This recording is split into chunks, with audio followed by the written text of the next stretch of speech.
Let's talk about how to get rid of plantar fasciitis and to do it instantly. The problem with this condition is the treatments that people go through. They put you on pain medications, steroids, which have massive side effects. They do needle injections. Then you do orthotics. I mean, here's the thing. I had flat feet, so I was raised on orthotics. Every different orthotic, I had it. It never helped. Let's take a mold of your flat foot, and then so you can walk on your flat foot. And it wasn't until I got rid of my orthotics that I started getting relief in my feet. Then you have splinting at night, holding your foot in a certain position through the night. And there's also botulism toxin injections. And if that doesn't work, we have fasciotomy, which sounds like lobotomy, but it's taking out part of your fascia, okay? So they cut the fascia to release the tension to hopefully get rid of the pain. Well, what about the scar tissue that grows in there? And what about the root cause of fasciitis? Now, I did a video on plantar fasciitis a while ago, and I'm just going to read you a few of the comments on this video, because I taught them a very counterintuitive technique to get rid of pain from plantar fasciitis, and you just have to hear the results. It'll actually blow you away. And then I'm going to show you how to do this technique. All right, check this out. I've tried everything. I'm sitting on my couch crying because I did all the stretches that I taught her, of course, and feel no heel pain now. I can't remember the last time I could walk without hobbling. All right, next one. Unbelievable. Pain went from a 10 to a 0 next day of doing this. Years of pain. Thank you. Next one. I've had plantar fasciitis for about 3 months. My pain level was about an 8. When I watched this video, I was a little skeptical because it goes against everything I have watched. With nothing to lose, I tried the exercises. My pain has dropped to a 1. All right, here's another one. Like many others, I was skeptical. I watched this and tried the exercises. I've had heel pain for over 10 years. There were days I literally crawled around my house on all fours from not being able to put my feet down. After one of these exercises, my heels feel better. I went from an 8 to a 2. Thank you for going against the trend. How about this one? I did the stretch 10 times while watching your video. My pain vanished. Thank you, Dr. Eric. All right, so I'm going to show you how to do this.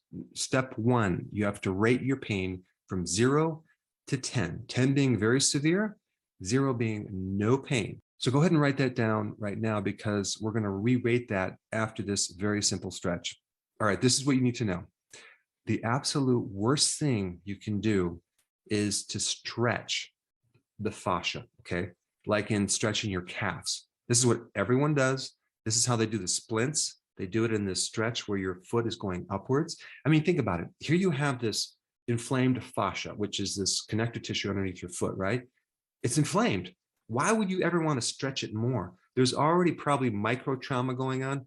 And if we're going to stretch it more, we're just going to re-injure it. You never want to stretch with your foot going up, like you're stretching the calf, when you have plantar fasciitis. What you want to do is you want to stretch the opposite muscles. And I'm going to explain why in a minute. Now, there's a couple ways you can do this. What I recommend to start out with is just sit with your foot crossed, okay? You're sitting down, just cross your foot and grab your toes, okay? And stretch your foot going downward, okay? So in other words, you're not stretching your calf, you're stretching the muscles on the front part of your shin. That muscle is called the anterior tibialis. So you're stretching your foot down, okay? You're going to stretch it, relax it, stretch it, relax it, stretch it, relax it. Just do that 10 times right now. Now, as you're stretching, I want to tell you something. Anytime you have an injury like inflammation underneath your foot and you stretch the opposite muscle, what's going to happen? You're going to send signals on the opposite side, because anytime you contract a muscle, there is a circuit that connects this muscle with the opposing muscle. So to allow movement, when we contract one muscle, the opposite muscle must relax and must lengthen, or else you couldn't have motion. But as you stretch a muscle, the same thing happens. What you're doing with the stretch is you're sending signals to the bottom of your foot, okay, and your calf to relax. That's all you're doing. All right, so it should be about 10 times right now. Go ahead and write down what your pain rating is right now. If you're doing this correctly, it should have significantly decreased. And please put that in the comment section. So you want to do this a few times a day, every day for about 2 weeks. That's the stretch, but there's other things you're going to do as well. All right, let's go to number 2. You want to avoid pro-inflammatory foods and things that are considered food, but are really not food.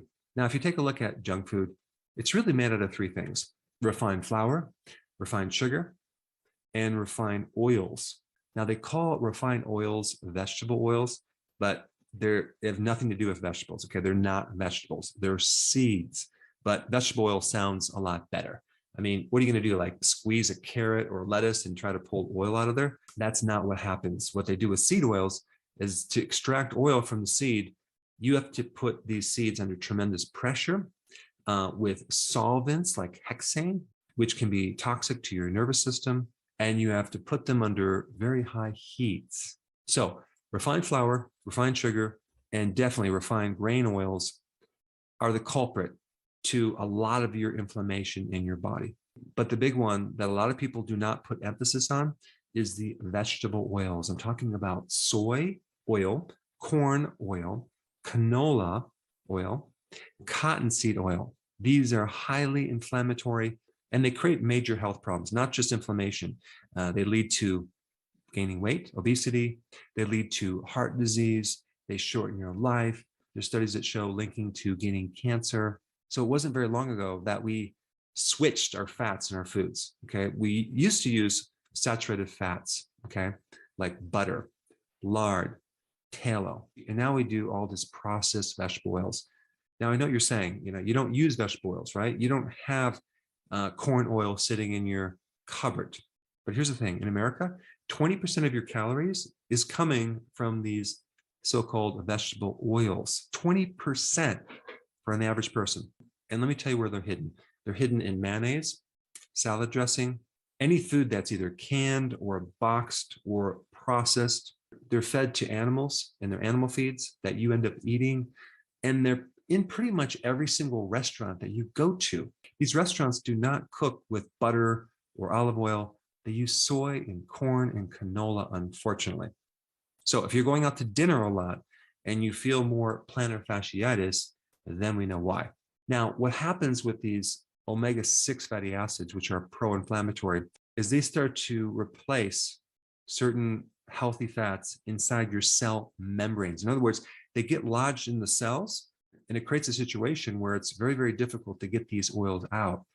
It actually takes about 4 years to detox these oils out of your cells, to get them out of your body, because they're so locked in to every single cell membrane.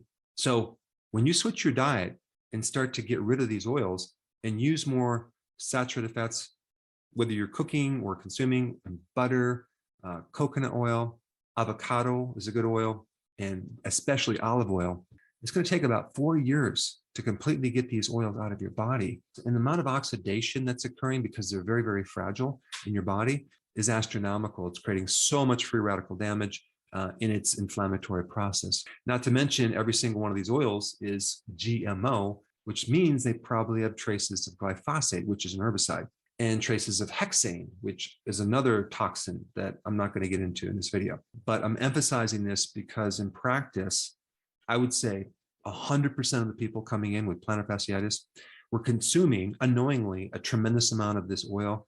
And as soon as we made the switch and switched these fats, there was significant improvement, not just in inflammation, but in all sorts of health-related issues.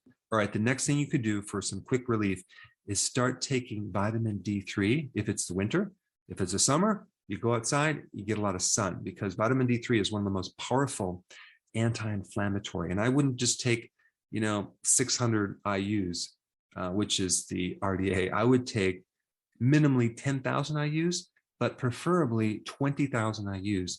But you're going to find probably within a few hours that any inflammation in your body, whether it's in the bottom of your foot or your back, is going to start to vanish. All right. And the last thing that creates a lot of inflammation is frequent eating. So I highly recommend you start intermittent fasting, and you're going to find that too is going to create a huge effect in your inflammation, not to mention other things like weight, your mood, your cognitive function.